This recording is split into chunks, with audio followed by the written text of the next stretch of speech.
Good afternoon, sisters and brothers, and our allies in the labor movement. This is the 141 Report, and I'm your host, Dave Lehive, a communications representative for District Lodge 141.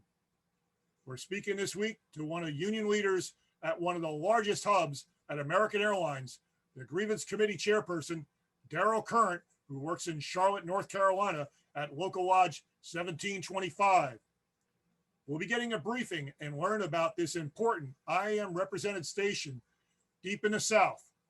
Join us as our 141 report starts now.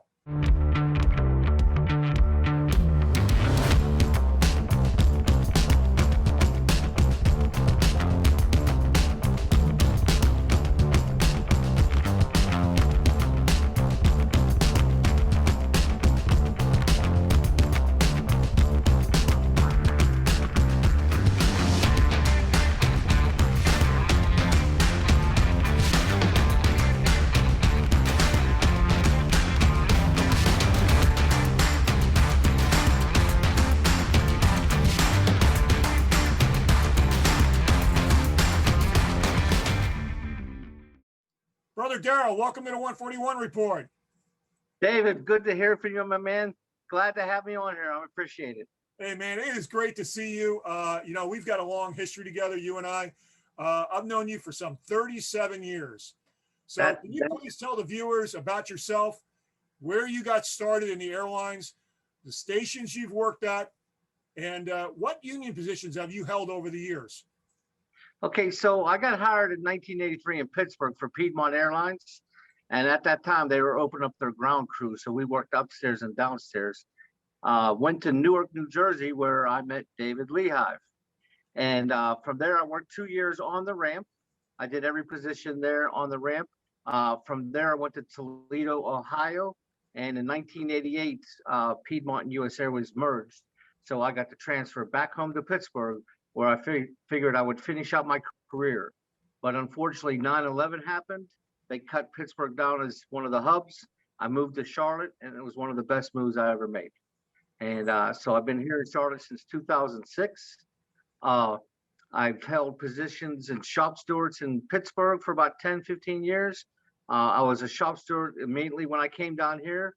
And then 6 years ago, I was appointed to the Grievance Committee because they put Rick Russo up into organizing. So they asked me to run. I ran in that position, got elected, and the last 4 years I've been the Grievance Committee chair. Great, man. Great. I love hearing that background. You know, the history with us, with Piedmont Airlines, I moved around a little bit myself in those early days, but it was great working with you way back when. I could still look back at those days fondly when we were working that bag room, talking about, man, we got to get a union on the property here. All the time. I remember those talks in the break room and the bag room all the time. Yeah. So you're a committee chair in Charlotte. How many people do you represent in Charlotte now? We have about 1,800 in Charlotte. That's including about 250 in catering. We have about 55 brake riders, and we also have 55 up in the tower. Okay. All right. That's great. So you're in this large station. Can you tell the viewers about how you operate there? I know you guys, because you're so large, you guys need a lot of office space on the property. Can you talk about why that office space is needed for union representation? Yeah, David. So our office is on the ground level between C Concourse C4, Gate C4, and Gate C6, and it's about 40 feet long and about 20 feet narrow, and we have 5 desks there. Currently, 4 of them are from us, from the Grievance Committee. We have another desk there for a computer where the shop stewards come in and work, and then our AGCs come in and they get a computer and everything right there when they come in and visit. So you guys are using that office for like shop steward meetings. You guys, when you want to do an investigation, you have a private place to do business. You use it for storing your documents and your files and whatnot, correct? That is correct. Right now we're digitally and we're doing everything paper. So we have both files in our office. We have everything in that office from the last 5 years in a file cabinet and then in our computer. Anytime we have an investigation, if the employee is still working, we bring them down into the office. We talk to them and ask them a lot of questions. Anytime our shop stewards have questions, they just swing by the office and they sit there and they talk to us for a while. Our doors are always open. And we do have shop steward meetings. We try to get them once a month, morning and night. We just had one the other day where I had about 6 shop stewards at night come in and we talked for a little bit. And you get a lot of things done through your shop stewards. Yeah, yeah. So you don't work by yourself as the chairperson. You've got a committee. So who are your other committee people do you have? Yeah, so John Wilkinson, who's been here for about 6 years with the Grievance Committee, just like me. Mike Noble's been here 4 years, and they just appointed Lou Gilmore when we got the new contract for another representative. So we got 4 Grievance Committee, and let me tell you, I couldn't do anything without those guys. Those guys are the backbone for me. They keep me in line. They do so much work. They help out with all my shop stewards and making sure that their knowledge is still up to beat with everything we're trying to do here in Charlotte. Yeah, that's a full-time job for you guys, right? That is a full-time job, Dave. We stagger our hours, which is great. So John comes in about 7 or 8 in the morning. I follow him between 8 and 9. Then Mike Noble comes in around 9 or 10, and then Lou fills out. He usually comes in about 12 or 1 o'clock. So we have people there all the way from 7 or 8 in the morning, all the way till 9 or 10 at night. Okay. All right. So I know you're very fortunate. You got some AGCs that are in your station. Why don't you tell the viewers about who you guys go to when there's problems that happen, and I know they happen in Charlotte because they happen everywhere. Who do you go to when you need district help?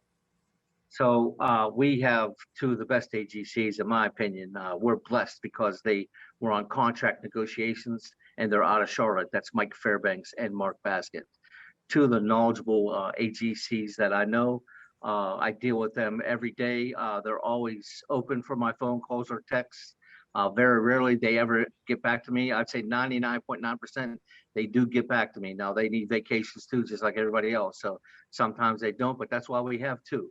And I also reach out to Mike Mariano and Pat Resler, and I also reach out to Billy Wilson sometimes, see how other stations are working and see how, make sure we're doing it right. Right, right. That's always great to have those at pick their brains sometimes, right? So yes. How many stewards? Now you guys are committee guys, and frontline stewards are always really needed, and you guys are in a large station, so I imagine you have a very large following of shop stewards. How many people are you dealing with so many different departments? Dave, so our smallest department has the most shop stewards, believe it or not. And that would be the tower. They have 5 or 6. Everyone, there's openings. Every time there's an opening, it seems like a shop steward's going up there. So at this moment, we have 5 and another one's going up there. So that's going to be 6. Catering, we have 5. And then on the ramp, we started off with 14 and 14 in the morning, 14 at night, but we've grown since then. So I'm pretty sure we have 15 in the morning and approximately 20 at night. Now, every local is a little bit different. Do you guys do elections for shop stewards, or you guys do appointments for shop stewards? How do you guys do it?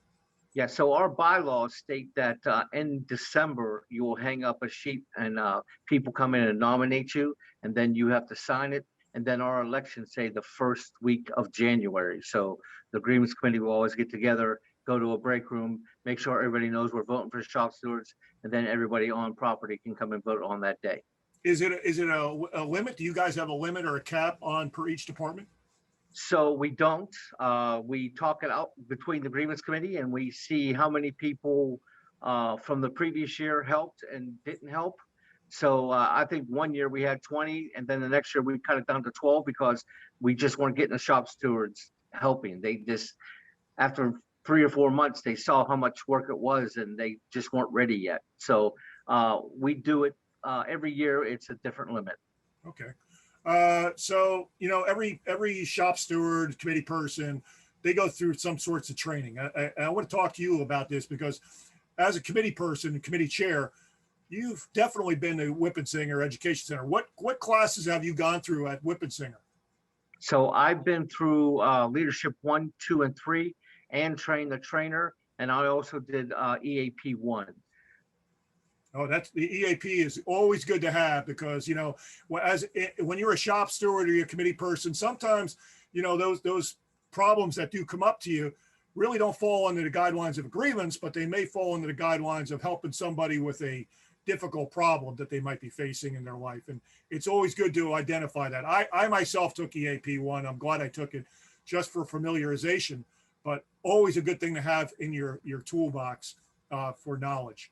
So good job on that. What about safety? Have you done any work on safety at all? You know what? I haven't. And the reason why is Mike Moser is our safety chair in Charlotte. And every day he comes to my office and he visits all 4 of us. And he talks safety every day for at least a half hour, 45 minutes. And that man is there and we talk of things and we're always on the phone talking to each other. So I have no part in safety. He does everything great. So I really don't think that anybody on my team needs to be in safety because of the job that he does. He's a good man. You guys are very fortunate. You got Tony D right down there, right for the neck of the woods. So you always got Tony as a phone call away, I'm sure. Yep. And Tony used to call me pre-COVID. Tony called me once a week. So after COVID, he kind of stayed at home and let Mike handle Charlotte only. And he did the other stations. Yeah. Also, he started to do field trips again. So yeah, he did. Yeah. So I talked to him and he said he's starting to go out. So it's so nice that I have Chris Davis as a Charlotte agent. And of course, he's the EAP director of the whole system for the district. And, he comes in every day and visits us and tells us everything that's going on. So Charlotte's just very special on how we handle things and the people that we got. It's amazing that the help that we can get. Yeah, Chris Davis does some excellent work for it. So, I've had the opportunity to observe your shop steward classes in Charlotte, and you actually teach the classes. I really found that really cool.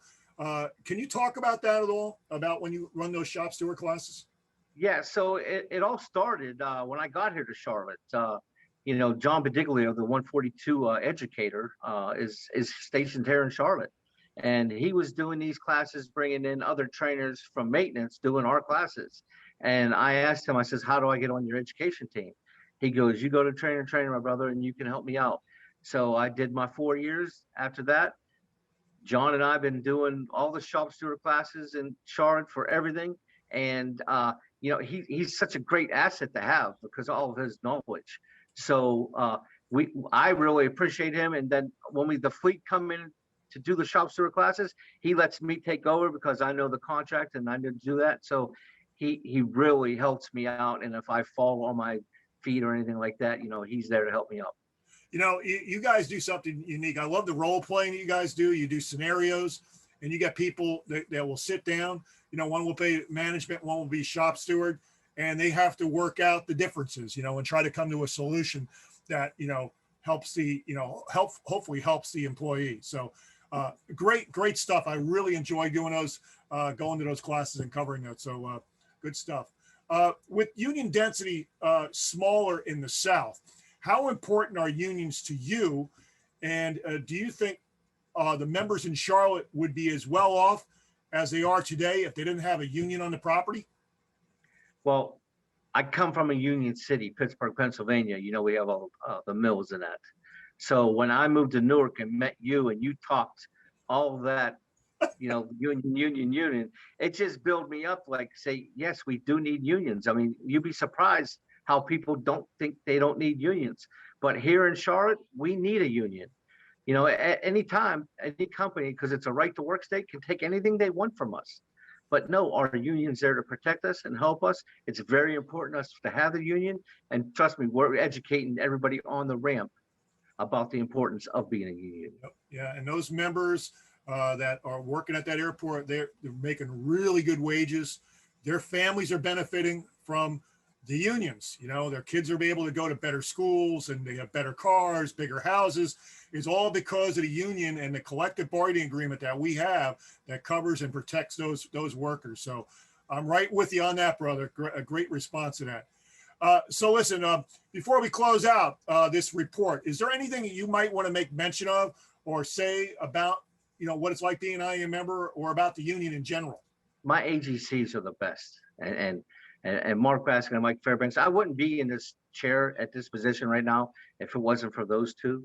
When Rick Russo went to organizing, they looked over the whole ramp and saw who got respect from the ramp agents and that. And I was just a shop steward at the time, and they asked me to run, and I did that. So those two right there, I owe my career to them right there.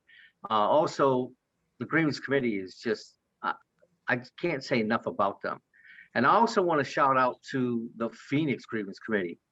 Brian Harrison and Trina David, we work so good together. As you know, you put a report out that they came here and we are going to go there, and we talk once a week. And that's so valuable to us as hubs to talk about that. And I don't think everybody knows how valuable it is. I think everybody should be talking. I mean, I know we have the Grievance Committee, coming up here in October. Grievance Conference, yeah. Grievance Conference. I still think everyone should be calling each other and saying, how do you do it in Charlotte? How do you do it in Philly? How do you do it in Phoenix? So, and I just appreciate everybody that supports me. So, I'm there for everybody. You've known me a long time. So I'm a straight up kind of a guy, and I'm just here to help everybody out. You mentioned Brian. Actually, I'm scheduling out a meeting with him in a couple of weeks. We're going to be sitting down with the committee there talking about it. And when I talked to him about him coming to Charlotte to meet with you, and the committee came in, he couldn't speak more highly about how well that station visit went, talking to the committee there and seeing how you guys operate. So that was a really good idea for you guys to get together and actually, get in the trenches, so to speak, and talk to other stations about what's going on there and see what the issues are. So really, really good. So brother, this basically is going to conclude the 141 report. I want to thank you for sitting down with me today, and to all the viewers for tuning in to watch our show. So I appreciate you coming on. Thank you, David. I appreciate it very much. Yeah, we appreciate you and everyone else. If they would also share, follow, subscribe to our social media sites that can be found on the 141 website, and also be sure to sign up for our emails. And this concludes our report. Everyone have a great weekend. Bye for now.